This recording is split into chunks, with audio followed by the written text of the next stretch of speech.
Please, somebody help me. My baby. I can't breathe. She crashed to the floor. First class, seat 2A, 8 months pregnant. Her knees hit the aisle hard. Please. Her fingers clawed at the carpet, gasping, fading. We need a doctor. Now! Is anyone a doctor? We need medical assistance immediately. If there is any medical professional on this flight, please come to the front of the cabin now. 183 passengers. Dead silence. Not one person moved. Then from the last row of economy, a black teen in a torn hoodie stood up, started walking toward first class. Calm. Where the hell do you think you're going, boy? The teen pulled his arm free, looked the man dead in the eyes, and kept walking. What happened next left her billionaire husband frozen, watching the security footage from a hospital room, shaking, unable to speak. But before we get to what happened on that plane, you need to understand something first. You need to know where Preston Anderson came from, because once you do, everything that happens next hits different. Preston was 17, lived in Baton Rouge, Louisiana, a small shotgun house on the east side, the kind of neighborhood where streetlights flicker more than they shine.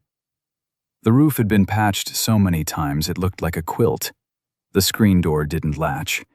You had to slam it twice and kick the bottom corner just to keep it shut. He lived with his grandmother, Dorothy Anderson, 68 years old, bad knees, worse back, but the kind of woman who still got up at 5 every morning to make sure Preston had something to eat before work. Yeah, work. Not school. Work first, then school. Preston's alarm went off at 4:15 a.m. every day. Stock clerk at a grocery warehouse. The early shift nobody else wanted. Hauling crates in the dark. And on weekends, dishwasher at a catfish restaurant. Double shifts. No breaks. Most of what he earned went straight to Dorothy. Electric bill, water bill, whatever chicken was on sale that week. But here's the thing about Preston. He never complained. Not once. Not when the hot water heater broke 3 months ago and they couldn't afford to fix it. Cold water every morning since, straight from the tap to the face. Not when the car died last spring and he started walking 1.2 miles to the warehouse in the dark. Not when kids at school asked why he smelled like dish soap and fryer grease. He'd shrug. Smells like money to me. That was Preston. His mother, Angela Anderson, passed away when he was 9. Untreated diabetes. She'd lost her insurance 6 months before the diagnosis. By the time she went to the emergency room, it was too late. His father? Never in the picture. Left before Preston was born. No name on the birth certificate. Nothing. Dorothy raised him alone, on Social Security and whatever she earned doing sewing for the neighbors. She had a sewing machine, old, heavy foot pedal, that had been hers for 31 years. The one thing in that house that truly belonged to her. Remember that sewing machine. It matters later. Now, here's what made Preston different. He had a dream. A real one. Specific. He wanted to be an EMT, then a paramedic, then, if he could push far enough, emergency medicine. And he didn't just talk about it. His one luxury was a second-hand phone with a cracked screen. Every night, after homework, after dishes, after Dorothy fell asleep, he'd sit on his bed and watch medical training videos. CPR protocols, the recovery position, how to manage shock, how to keep someone conscious when their body wants to shut down. He practiced on Dorothy's couch cushions. She'd walk in and find him kneeling on the floor, counting chest compressions out loud. She'd shake her head and smile. Every morning, before he walked out the door, Dorothy would grab his face with both hands and say, "You got your mama's hands, baby. Gentle hands. Healing hands."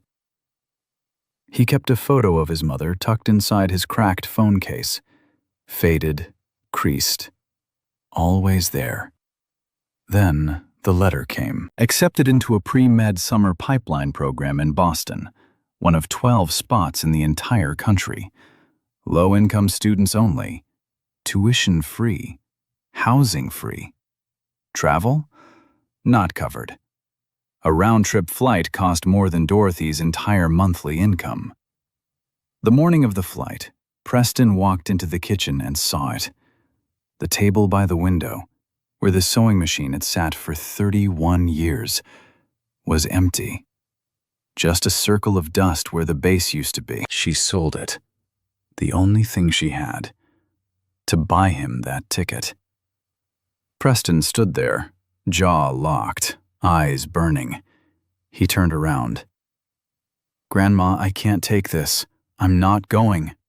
Dorothy grabbed his arm, hard. "Don't you dare waste my sacrifice, Preston.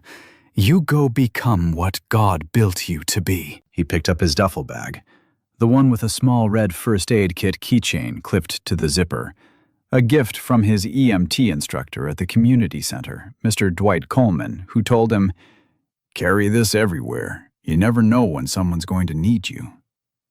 He walked out the front door, slammed the screen twice, kicked the bottom corner. First time on an airplane.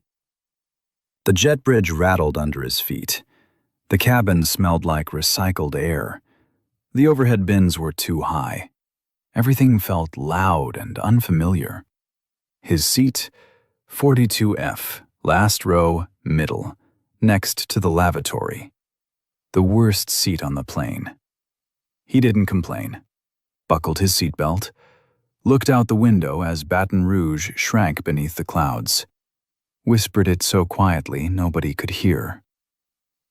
"I'm coming back different, Grandma." But what Preston didn't know was that he wasn't coming back different because of a program in Boston. He was coming back different because of what was about to happen at 38,000 feet. The flight had been smooth for almost 2 hours.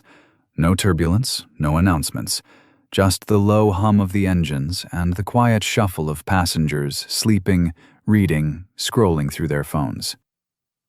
And then, without any warning, everything changed. But before we get to that moment, you need to know about the woman in seat 2A.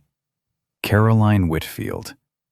34 years old, 8 months pregnant, sitting alone in first class. Window seat, left side, blanket over her lap. She was elegant in a quiet way. No jewelry except a wedding band. Hair pulled back. Dark circles under her eyes. Swollen ankles tucked into compression socks. She looked exhausted.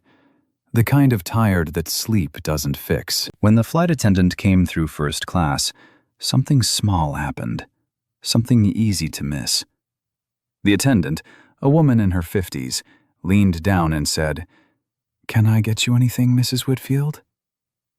And there was something in her voice, a nervousness, a softness, like she was speaking to someone important but trying not to show it.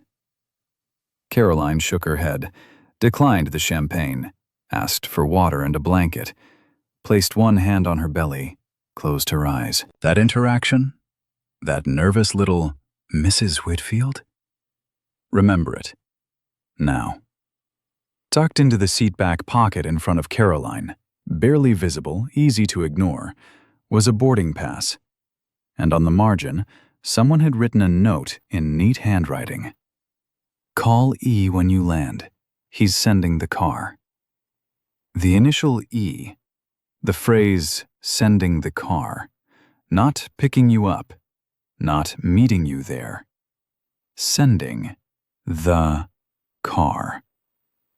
Small details, but they'll matter more than you think. Here's the thing about Caroline. She'd been having mild contractions since before she boarded. Tight, quick, like a fist clenching low in her abdomen. She'd been timing them on her watch, every 18 minutes, then every 14, then every 11.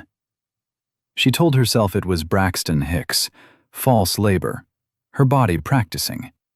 She'd make it to Boston. Her OB/GYN was waiting there. She just had to hold on for a few more hours. Her husband had wanted her to take the private jet. She refused. She hated the separation. Hated feeling like she lived in a different world than everyone else. She wanted a normal flight, a normal experience. She insisted. That decision, that one small, stubborn decision, was about to change everything. The turbulence hit at 2:17 p.m. Not violent, not the kind that makes oxygen masks drop. Just a firm, sudden shake. Enough to rattle the drink cart, enough to jostle the ice in every cup on the plane. The seatbelt sign dinged on. Caroline winced, gripped the armrest. A pain, sharper than the others, shot through her lower back and wrapped around her belly like a belt being pulled too tight. She gasped. Then another one. Faster. Harder. She stood up.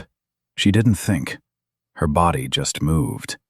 She needed the lavatory. She needed to splash water on her face. She needed to breathe. She made it 2 steps. That's it. 2 steps into the aisle. Her knees buckled. Her body folded. She collapsed sideways, hard against the armrest of seat 3C. Her head hit the side of the seat with a dull crack. She slid to the floor. First class went silent. Then, chaos. The businessman in 3C, gray suit, window seat, recoiled, pressed himself flat against the wall like she was contagious. Didn't reach out, didn't help, just stared. A woman across the aisle covered her mouth with both hands. A child 2 rows back started crying. Someone dropped a phone. Nora Sullivan, head flight attendant, 53, 26 years on the job, reached Caroline first. She drops to her knees. Caroline's eyes were half open, glassy, unfocused. Her lips were moving, but the words barely came out. "The baby. Please. The baby." Nora checked her pulse. Rapid. Too rapid. Her skin was clammy, cold sweat on her forehead. Nora grabbed the intercom. Her hand was shaking. "Is there a doctor on board? We need medical assistance immediately. If there is any medical professional on this flight, please come to the front of the cabin, now." She waited. 5 seconds. 10. 15. Nothing. She repeated the call, louder this time, almost begging. Nothing. 183 passengers on that plane. Businessmen, professors, consultants. Not one doctor, not one nurse, not one paramedic, not one person with any medical training at all. Nora looked down at Caroline on the floor. She had basic first aid certification, the standard airline training. Band-aids, allergic reactions, minor burns. Not this. Not a pregnant woman in crisis at cruising altitude. The pilot's voice came through the speakers, calm but tight. "Ladies and gentlemen, we are diverting to Philadelphia International Airport. Estimated arrival, approximately 45 minutes. 45 minutes. Caroline's blood pressure was dropping. Her contractions were getting closer.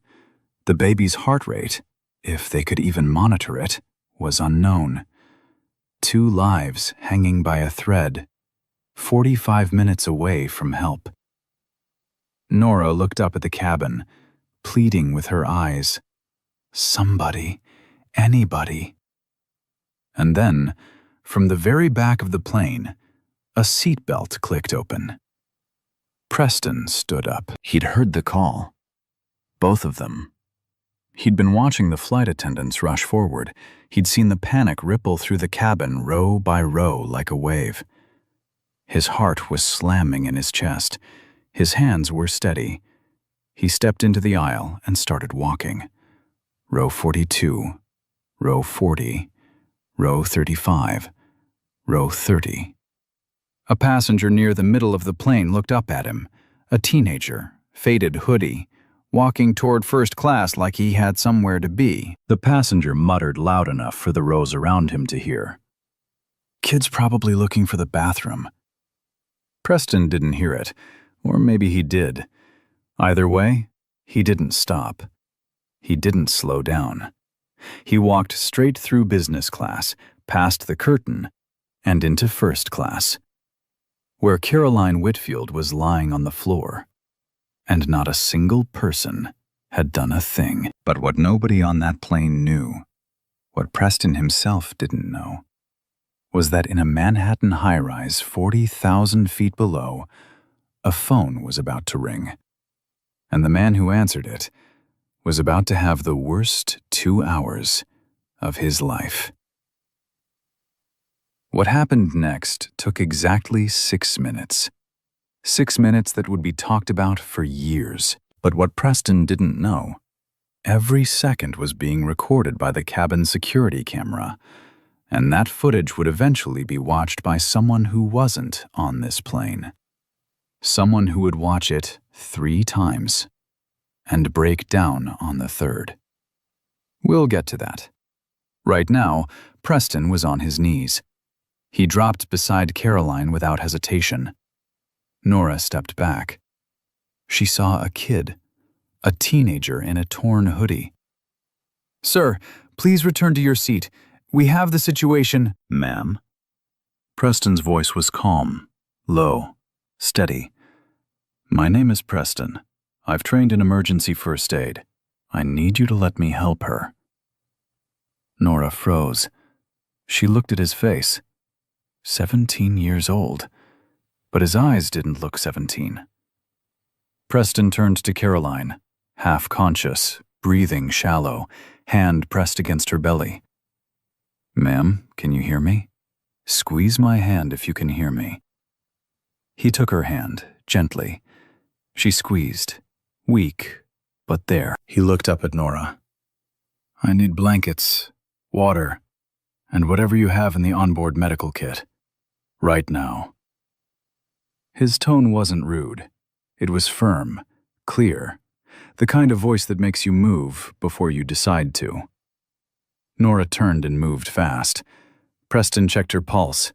Rapid, thready. Breathing, shallow, labored. Pupils, responsive but sluggish. He recognized the signs. Preeclampsia. High blood pressure during pregnancy. Combined with dehydration and stress, it could turn fatal. Fast. He rolled Caroline gently onto her left side, the recovery position for pregnant women. Always left side. Takes the weight off major blood vessels, improves blood flow to the placenta. He'd watched a video on this exact scenario 4 months ago. Cracked phone, 11:30 at night. 4 months ago, it was YouTube. Right now, it was real. Nora came back with the kit. Cold compresses, gauze, a blood pressure cuff. Basic, but enough. He placed a compress on Caroline's forehead, elevated her legs with rolled blankets, wrapped a third around her shoulders. Then, gentle questions. Between contractions. Never rushed. "How far along are you?" Eight months. "Have you eaten today?" "No, I skipped lunch." "Any history of high blood pressure?" She nodded, eyes half closed. "Okay, you're going to be fine, both of you. Stay with me." Passengers were watching, some filming. A man in a suit whispered to his seatmate, "Where did this kid come from?" The kid from seat 42F.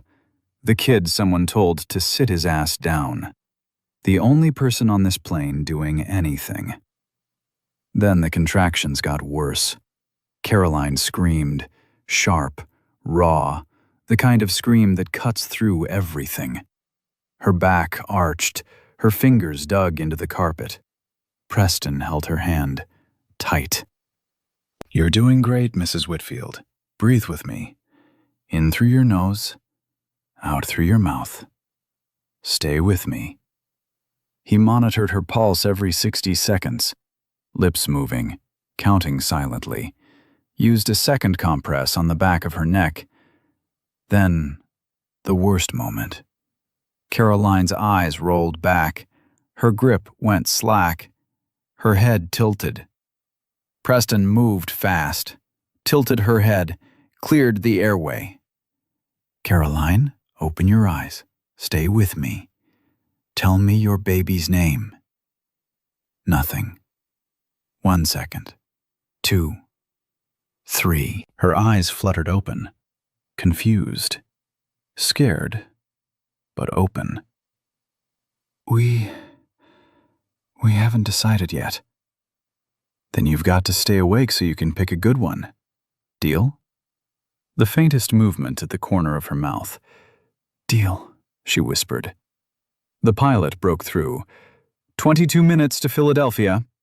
22 minutes. An eternity. Preston didn't move, one hand holding hers, the other checking vitals, and he talked. Not about the emergency, about Baton Rouge, about his grandmother's gumbo, slow, for hours, roux so dark it looks like chocolate. "Good gumbo don't rush for nobody, baby." That's what Dorothy always says. Caroline listened, eyes open, breathing steadier. He was keeping her conscious with gumbo stories, at 38,000 feet. The plane hit the runway hard, tires screeching, passengers lurching. Philadelphia International. Emergency vehicles on the tarmac. Paramedics boarded within 2 minutes. They reached Caroline. Preston looked at the lead paramedic and said, 34-year-old female, approximately 32 weeks pregnant, hypertensive symptoms, contractions 4 minutes apart, brief loss of consciousness at 14:35, responsive to verbal stimuli, pulse stabilized at 94. The paramedic stopped, stared. "Are you pre-med?" "No, sir. I'm in high school." They loaded Caroline onto the stretcher. As they wheeled her past, she reached out, grabbed his wrist, eyes wet. "Thank you," she whispered. "Thank you." Preston nodded, stepped back against the bulkhead. His hands were shaking now, the adrenaline leaving all at once. He looked down at his hands, Dorothy's words in his head. Gentle hands, healing hands. They were trembling, and the craziest part? He had no idea what was coming, no idea who Caroline Whitfield really was, and no idea that in a hospital room in New York, at that very moment, a man was being told his wife had collapsed on a plane, and that a stranger had saved her. The paramedics were gone. The stretcher was gone. The first-class cabin was empty now, just crumpled blankets on the floor, an open medical kit, and the faint smell of cold compresses. Passengers filed off the plane one by one. Quiet, avoiding eye contact. The same people who sat frozen for 6 minutes now walked past the spot where Caroline had been lying, like nothing happened. Nobody said a word to Preston. He was the last one off. Grabbed his duffel bag from the overhead bin, clipped his red first aid keychain back onto the zipper, walked up the jet bridge, alone. No applause, no handshake, no, "Thank you, young man." Just a few sideways glances from passengers who'd watched the whole thing on their phones and were probably already uploading it. That was it. That was his reward. Sideways glances. But then, footsteps behind him. Fast. "Wait, please wait." Nora Sullivan, the head flight attendant. She was half running through the jet bridge, her heels clicking on the metal floor. Her eyes were red. She'd been crying. She reached Preston and grabbed both his hands. "I've been flying 26 years. 26 years. I have never, not once, seen anyone do what you just did back there." Her voice cracked. "You saved that woman's life. You saved her baby's life." Preston looked at her, uncomfortable. He wasn't used to this. "Ma'am, I didn't do anything special. I just did what I was supposed to do." Nora reached into her pocket and pressed a folded $100 bill into his palm. "Please, take this. It's not enough, but please." Preston looked at the bill. $100. More than he made in a full weekend of double shifts at the Catfish restaurant. He could use it. God knows he could use it. He folded it back into her hand. "I can't take that, ma'am. I appreciate it, but I can't." Nora stared at him. This kid, this 17-year-old kid who washes dishes for a living, who just saved 2 lives, and he's handing back $100. Preston paused. Then, "But if you really want to help, there's a community center in Baton Rouge, runs free EMT classes for kids in my neighborhood. A man named Dwight Coleman runs it. He could use supplies. He could use anything, honestly." He grabbed a napkin from the jet bridge trash can, wrote the name down, handed it to Nora. She looked at the napkin, looked at Preston. Didn't say anything for a long time. Then she hugged him. Hard. Like a mother would. Preston found a seat near gate B12, found a charging station, plugged in his cracked phone and called Dorothy. He didn't tell her about the emergency, didn't mention the pregnant woman, didn't say a word about what had just happened. "I'm in Philly, Grandma. Layover. I'm fine. I love you." "You eating? You better eat, Preston." He laughed. He hadn't eaten since a granola bar at 5 that morning.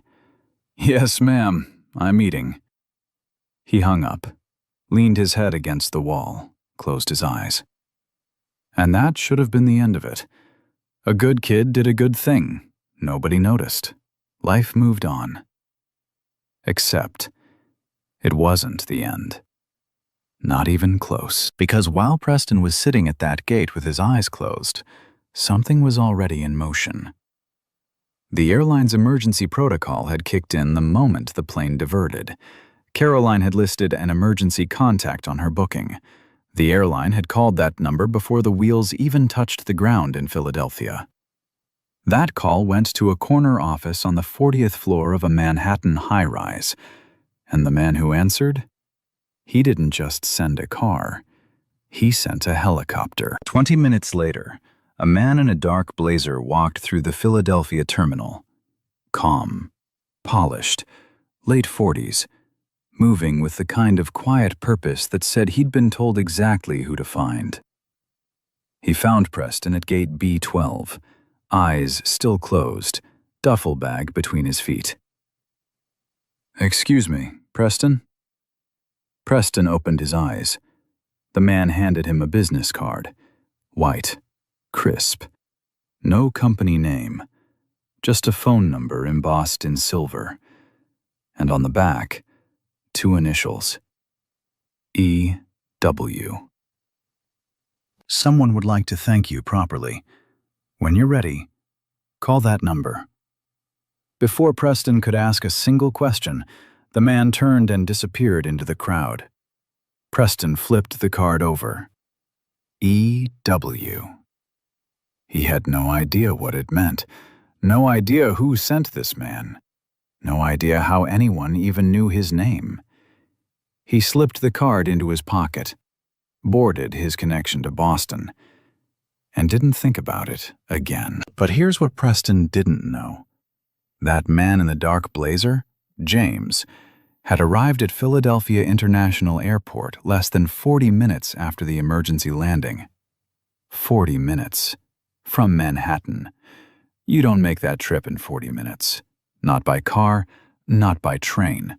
Unless someone sent you by helicopter. The moment they got the call, Preston made it to Boston, settled into the dorm, started the program, and for the first time in his life, everything felt like it was falling into place. The pre-med pipeline program was intense. 12 students from across the country, all low income, all hungry, all fighting for a future that nobody in their neighborhoods thought was possible. Preston was thriving, not just keeping up, leading. In the emergency medicine module, he scored highest in the cohort. His instructors kept asking the same question. Where did you train? He'd shrug. YouTube, and a man named Mr. Coleman. Life was good, simple, focused. And then the strange things started happening. The first one was small, easy to overlook. Preston got a notice from the program office. His tuition had always been free, that was the deal. But now, suddenly, the package had been upgraded. A housing stipend, a full meal plan, new textbooks, all covered. He went to the program coordinator, Dr. Elaine Bradshaw, and asked about it. She smiled, professional, careful. A private donor has supplemented your package, Preston. That's all I can tell you. Who? I'm not authorized to say. Preston let it go. Figured maybe the program had extra funding. Maybe he got lucky. Then the second thing happened. Dorothy called him on a Tuesday night. Her voice sounded different, confused, a little shaky. Baby, did you tell somebody about Mr. Coleman's program? What do you mean, Grandma? Somebody sent a brand new training mannequin to the community center. Full supply kit, CPR equipment, all of it. No return address, no note, nothing. Mr. Coleman almost fell over when he opened the boxes. Preston went quiet. He thought about the napkin, the name he'd written for Nora. Then he thought about the business card, the one in his jacket pocket. E.W. He didn't say anything to Dorothy, just told her that was great news and hung up. Then, the third thing. A letter arrived at his dorm. No return address. Expensive stationery, the thick kind, cream-colored, the kind of paper that costs more than a meal.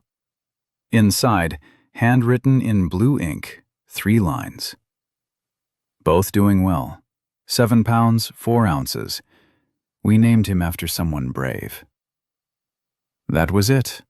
No signature, no name, no explanation. Preston read it 3 times. His hands were trembling. He sat on the edge of his bed and pulled out the white business card. E.W. He still hadn't called the number, but someone out there knew his name, knew his dorm address, knew exactly what he'd done on that plane, and had already started changing things around him, quietly, invisibly, deliberately. What Preston didn't know, what he was about to find out, was that the person behind that card had already set something much, much bigger in motion. And the next time he heard the name Whitfield, his entire life would change. 3 weeks. That business card sat in Preston's jacket pocket for 3 weeks. He'd take it out sometimes, turn it over, run his thumb across the embossed initials, E.W., then put it back. He told himself he'd call tomorrow. Then tomorrow became next week. Then next week became when I have time. But the truth was, he was scared. Something about that card felt bigger than him, bigger than anything he'd ever been close to. But that letter changed everything. We named him after someone brave. On a Thursday evening, 3 weeks and 2 days after the flight, Preston sat on the concrete steps outside his dorm. The sun was going down. The campus was quiet. He pulled out his cracked phone, pulled out the card, and dialed. 2 rings. A woman's voice, warm, professional, the kind of voice you hear in lobbies made of marble. "Whitfield Capital, how may I direct your call?" Preston's stomach dropped. Whitfield Capital. He almost hung up right there. Someone gave me this card. On a plane, a few weeks ago. A pause on the other end. A short one, but loaded. "Mr. Anderson?" He blinked. "Yes?" "We've been expecting your call. Please hold for Mr. Whitfield." Expecting his call. They knew his name. They'd been waiting. The line clicked. Soft hold music. 10 seconds. 15. Then, a voice. Deep, calm, measured. The kind of voice that's used to rooms going quiet when it speaks. "Preston, my name is Elliot Whitfield. Caroline is my wife." Preston's mouth went dry. His hand tightened around the phone. "I want to thank you. Not over the phone. I'd like to meet you in person. But first, I need you to know something." Preston didn't say anything. He couldn't. "You saved my wife's life, and you saved my son's life. And I have watched you do it, every second of it, more times than I can count. Now, this is where the story cracks open. This is where everything you thought you understood shifts." Elliot Whitfield wasn't just some businessman. He was the founder and CEO of Whitfield Capital Group, a private equity firm valued at over $4 billion. He'd been on the cover of Forbes twice. He sat on the boards of 3 major hospitals along the East Coast. He was one of the wealthiest and most connected men in the northeastern United States. And on the day his wife collapsed on that plane, he was nowhere near her. He was in his Manhattan office, 40th floor, glass walls, a view of the entire city. In the middle of a quarterly review with his board of directors, when his assistant walked in and handed him a note. The note said, "Caroline, emergency landing, Philadelphia." Elliot left the boardroom without a word. Didn't excuse himself, didn't grab his coat, just walked out. His assistant had already called for the helicopter. It was on the roof by the time he got there. The flight from Manhattan to Philadelphia took 41 minutes. 41 minutes in the air. No information, no updates. Just the sound of rotor blades and Elliot Whitfield staring at his phone, waiting for a call that wasn't coming. He didn't know if his wife was alive. He didn't know if his baby was alive. He didn't know anything. When he landed at the hospital, Jefferson University, he ran through the emergency entrance, still in his suit, no coat, November air cutting through him. He found Caroline in a recovery room, stable, awake, IV in her arm, heart monitor beeping steady. She was alive. The baby was alive. Elliot collapsed into the chair beside her bed, grabbed her hand, couldn't speak for 2 full minutes, and then Caroline said it. The same sentence, over and over. "A boy saved us. A teenager. Find him, Elliot. Find him." Elliot called the airline CEO that night. Personal cell. They'd been friends for 15 years. Within 2 hours, Elliot had access to the onboard security camera footage from the flight. Full recording, every angle. He sat in a private room at the hospital, alone, laptop open, and pressed play. This is what he saw. 183 passengers. Frozen. The businessman in seat 3C, the one sitting right next to Caroline, pulling away from her as she collapsed, recoiling, like her emergency was an inconvenience. Nora Sullivan on her knees, hands shaking, calling for help that never came. And then, from the very last row of the plane, a teenager, faded hoodie, worn duffel bag, standing up, walking forward, past every row, past every adult who did nothing, walking into first class like he had every right to be there, kneeling beside a stranger, taking her pulse, positioning her body, talking to her, holding her hand. Calm, steady. 17 years old. Elliot watched the footage 3 times. The first time, his hands gripped the edge of the laptop. The second time, his jaw locked. His breathing got short. The third time, he cried. Not quiet tears. Not a businessman's composed grief. He put his face in his hands and sobbed. Because he saw it. He saw how close he came. He saw the 6 minutes where his wife's life and his son's life hung on the actions of a child that nobody on that plane believed in. He called James immediately, his head of security. Get to Philadelphia International. Find this kid before he boards his next flight. I don't care what it takes. James made it with 12 minutes to spare. Found Preston at gate B12, eyes closed, duffel bag between his feet, first aid keychain on the zipper, and handed him that white business card. Now, back to the phone call. Elliot's voice was different now, quieter, the composure cracking. My wife told me what you said to her. You told her she had to stay awake to pick a good name for the baby. Preston closed his eyes, remembering. You kept her conscious by talking about your grandmother's gumbo, Preston. Elliot paused. His voice broke. I've watched that footage more times than I can count. I wasn't there. I should have been on that plane. I should have insisted she take the private jet. I'm going to carry that guilt for the rest of my life. A long silence. Then, but you were there, and you didn't hesitate. Not for 1 second. Preston sat on those dorm steps, phone pressed to his ear, tears running down his face.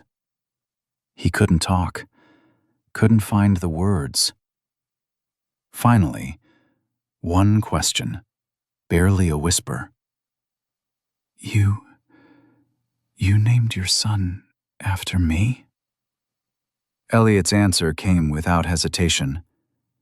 His name is Preston Elliot Woodfield, and I hope, when he's old enough, he becomes even half the man you already are. Preston hung up, sat on those steps for 20 minutes, alone. Then he called Dorothy. He told her everything. The plane, the woman, the baby, the billionaire, the footage, the name. Dorothy was silent for 10 seconds, the longest 10 seconds of Preston's life. Then she said, I told you, baby. Healing hands. Your mama's watching. But Elliot Whitfield didn't call just to say thank you. He didn't send his head of security by helicopter and wait 3 weeks for a phone call, just to say 2 words. He'd already made a decision. And that decision was about to reshape Preston Anderson's entire future. 2 days after the phone call, a black SUV pulled up outside Preston's dorm. Tinted windows. The driver opened the rear door and said 4 words. Mr. Whitfield sent me. They drove to a private airfield. Sitting on the tarmac, engines running, was a Gulfstream G650, a private jet. Preston sat in a leather seat wider than his bed back home. Crystal glass of water on a cloth napkin. He didn't touch it, just sat there, hands on his knees, looking around like he'd walked into someone else's life. 90 minutes later, New York. The elevator at Whitfield Capitol took 11 seconds to reach the 40th floor. Preston counted. The doors opened to floor-to-ceiling windows. The entire Manhattan skyline stretched out below like a model someone had built on a table. Then he heard her voice. "Preston?" Caroline was standing in the doorway, color in her cheeks, rested, alive. And in her arms, a baby. Small, sleeping, wrapped in a white blanket. She saw him and started crying before he even reached her, hugged him with one arm, the baby in the other. "This is Preston Elliott Whitfield," she said. "He has your calm. I swear he does." Elliott walked around his desk, shook Preston's hand, firm, long, both hands. Then he turned his laptop around, pressed play. The security footage. Preston watched himself on screen, kneeling beside Caroline, checking her pulse, talking about gumbo. He barely recognized the person. "I was that calm? Calmer than anyone I've ever employed." Then Elliott sat down, leaned forward. "I didn't bring you here to say thank you, Preston. I brought you here because I want to invest in you, not charity, investment. Because what I saw on that footage, that's not something you train. That's something you are." He slid a folder across the desk. Inside, 4 items. 1. Full scholarship. 4-year pre-med at any university Preston chose. Plus medical school. Fully funded through the Whitfield Foundation. Tuition, books, housing, everything. Until he had the letters MD after his name. 2. The Dorothy Anderson Community Health Fund. $500,000 to transform Mr. Coleman's community center into a fully licensed EMT and paramedic training facility, named after Preston's grandmother. 3. Paid summer internship at Whitfield Capitol's Healthcare Investment Division, so Preston could learn where medicine and money intersect and why communities like his get left behind. 4. Immediate support for Dorothy. New hot water heater, roof repair, a reliable car. Elliott's exact words, "This one isn't a discussion. It's already done." Preston stared at the folder, his vision blurred. A tear hit the paper. "Why? Why are you doing all this?" Elliott leaned back, quiet for a moment. "Because I had every resource in the world. Money, connections, power, helicopters, and none of it could save my wife. I wasn't even there. I was in a boardroom while she was on a floor." He paused. "You had nothing.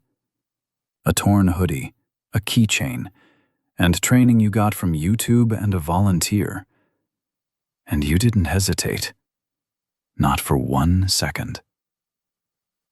Another pause. "I don't invest in resumes, Preston. I invest in character, and I have never seen character like yours." The room was quiet. Caroline was crying. The baby was sleeping. Preston looked at the folder, looked at Elliott, and asked one question. "Can you make sure Mr. Coleman gets a salary? He's been volunteering for years. He never takes $1. Elliott smiled. The first real smile Preston had seen from him. Done. They shook hands. Not with contracts, not with lawyers. A handshake between a billionaire and a teenager from Baton Rouge. Caroline placed the baby in Preston's arms. He held him the way he'd held Caroline's hand on the plane. Steady, gentle. like he was holding something that mattered more than himself. Elliot picked up his phone, took a photo. Preston Anderson, 17, torn hoodie, cracked phone in his pocket, holding a billionaire's newborn son on the 40th floor of a Manhattan skyscraper. That photo sat on Elliot's desk for years. He never moved it. As Preston left, he passed James in the hallway. Same dark blazer, same nod. Told you to call. Preston laughed. First real laugh in weeks. He rode the elevator down 40 floors, stepped onto a Manhattan sidewalk, pulled out his cracked phone, and called Dorothy. "Grandma, you're getting your sewing machine back, and a whole lot more." Silence. "Boy, what did you do?" Preston looked up at the building behind him. 40 floors of glass and steel. "I just did what you taught me." What happened over the next 2 years didn't just change Preston Anderson's life. It changed Baton Rouge. It changed a community center. It changed dozens of kids who'd never been told they could be anything. And it all started with a boy in a torn hoodie who refused to stay in his seat. But he had his pick of any university in the country. Full ride, no limits. Schools most kids in his neighborhood had never even heard of, let alone dreamed of attending. He chose Howard University, not Harvard, not Yale, not Johns Hopkins. Howard. When Elliot asked why, Preston said, "Because I want to be around people who look like me and are building something. I don't need a name on a building. I need a foundation under my feet." Elliot didn't argue. He just nodded and wired the first tuition payment that afternoon. Preston moved to Washington, D.C., pre-med track, full course load, and from day one, he was different. Not smarter than everyone else, not louder, not flashier, just steadier. The professors noticed it. The kind of student who sits in the front row, never misses a class, and asks the one question nobody else thought of. His first summer, he flew to New York for the internship. He took notes on everything. Filled 3 notebooks in 8 weeks. When the other interns went out for drinks on Friday nights, Preston was in his temporary apartment, mapping underserved health corridors in Louisiana. The cycle was already repeating. Now, the community center. 14 months after the plane incident, the Dorothy Anderson Community Health Center opened its doors. Not the same cramped room with folding chairs and a borrowed mannequin. A real facility. Renovated, equipped, professional. 2 full classrooms, a simulation lab with training mannequins, real ones, the kind that hospitals use. A mobile health clinic parked out back, a converted van with basic diagnostic equipment, a defibrillator, and enough medical supplies to serve 3 parishes. Local news covered the ribbon cutting, then regional news picked it up. Then a national outlet ran a feature. The headline read, "The teenager who saved 2 lives at 38,000 feet is now saving his hometown." Mr. Dwight Coleman stood at the podium that day.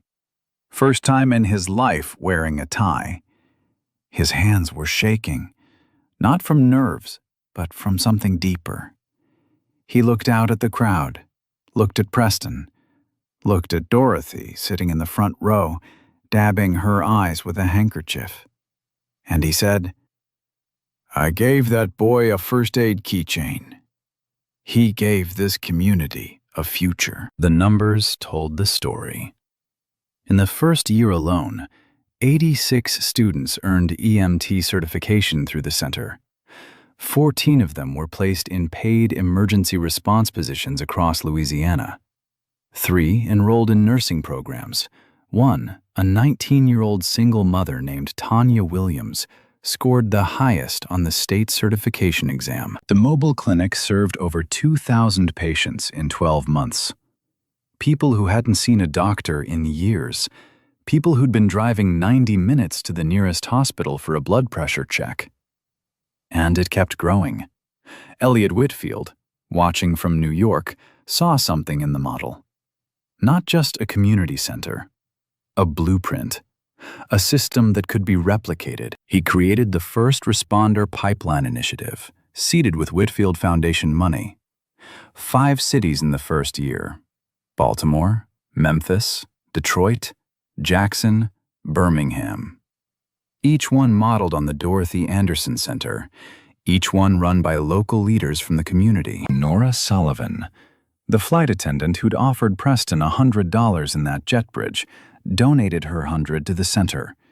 Then she started volunteering. Every other weekend, she flew into Baton Rouge and taught CPR classes. She and Preston stayed in touch.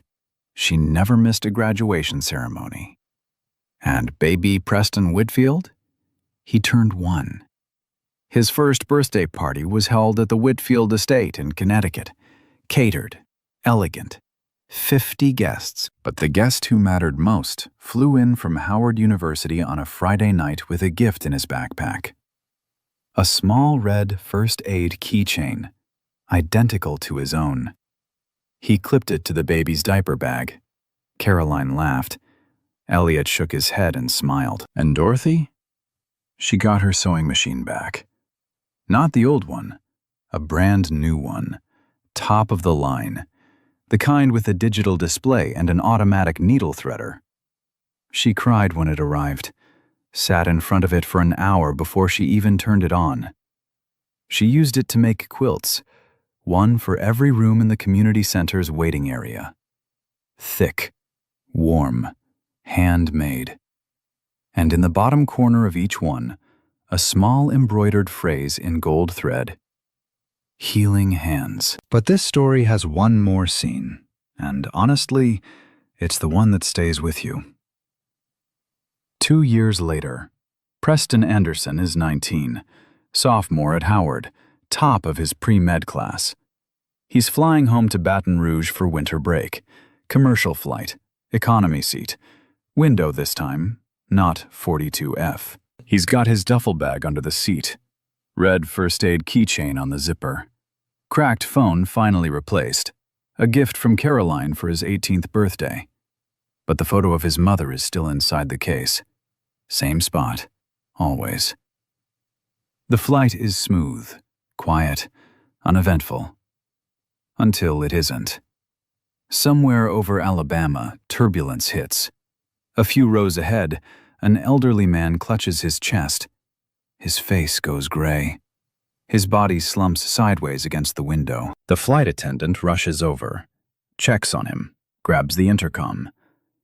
"Is there a medical professional on board? We need assistance in row 14. Preston is already unbuckling his seatbelt, already standing, already moving. Same calm, same steady hands, same quiet focus. Some things don't change. He reaches the man, kneels beside him, checks his pulse, loosens his collar, starts talking to him in that low, steady voice, the same voice Caroline Whitfield heard at 38,000 feet 2 years ago. But this time, something is different. This time, he's not alone. A young woman across the aisle stands up, fast, no hesitation. She's wearing a lanyard around her neck. Preston catches the words printed on it. Dorothy Anderson Community Health Center, EMT certified. Her name is Tanya Williams, 22, one of the center's first graduates, the one who scored highest on the state exam. They work together, side by side. She stabilizes the man's breathing. He monitors the pulse. They don't need to talk much. They move like they've done this before, because they have. Different rooms, same training, same foundation. The man stabilizes. Color returns to his face. The cabin exhales. This time, the passengers applaud. Tanya looks at Preston, studies his face for a moment. "You're Mr. Preston, aren't you? From the center? Preston smiles. You were in the Tuesday cohort. Tanya grins. You gave us the first aid keychain speech. Carry this everywhere. You never know when someone's going to need you. Preston laughs. A real one. Full. That wasn't my line. That was Mr. Coleman's. The chain continues. The kindness multiplies. What started with one teenager in a torn hoodie on one plane now lives in dozens of hands across Louisiana. Healing hands. Trained hands. Hands that don't freeze. Preston lands in Baton Rouge at 6:47 p.m. Dorothy is waiting at arrivals. Same spot she always stands. Tupperware container in her hands. The smell hits him before he even reaches her. Gumbo. She hugs him. Tight. The way she always does. Like she's making sure he's real. You eat yet? He hasn't. They drive home in the new car. The one that actually starts. Down streets Preston has known his whole life, but everything looks a little different now. The screen door latches on the first try. The hot water works. The sewing machine hums softly from the back room where Dorothy left it running. And on the wall of the living room, framed, centered, lit by the lamp Dorothy keeps on every night, is a photograph. Preston Anderson. 17 years old, torn hoodie, cracked phone in his pocket, holding a newborn baby on the 40th floor of a Manhattan skyscraper. 2 lives, connected by 6 minutes at 38,000 feet. And a grandmother who sold her sewing machine so a boy with healing hands could get on a plane. Bạn nói đúng. Phần C, TA chỉ nên có khoảng 50 từ bolded là bình luận cá nhân của narrator. Phần còn lại là giọng kể bình thường để kết thúc câu chuyện và kêu gọi hành động. Để tôi viết lại. And that's where we end. A boy from Baton Rouge. A grandmother's sacrifice. A stranger on a plane. And 6 minutes that changed everything. But here's what I keep thinking about. The thing I can't shake. So let me ask you something.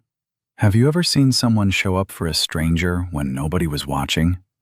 When they had every reason not to? Tell me in the comments. I want to hear your story. And if this one stayed with you, share it. Send it to someone who needs it today. Like the video, subscribe to the channel, because there are more Prestons out there, and they deserve to be seen. And that's the part that stay with me.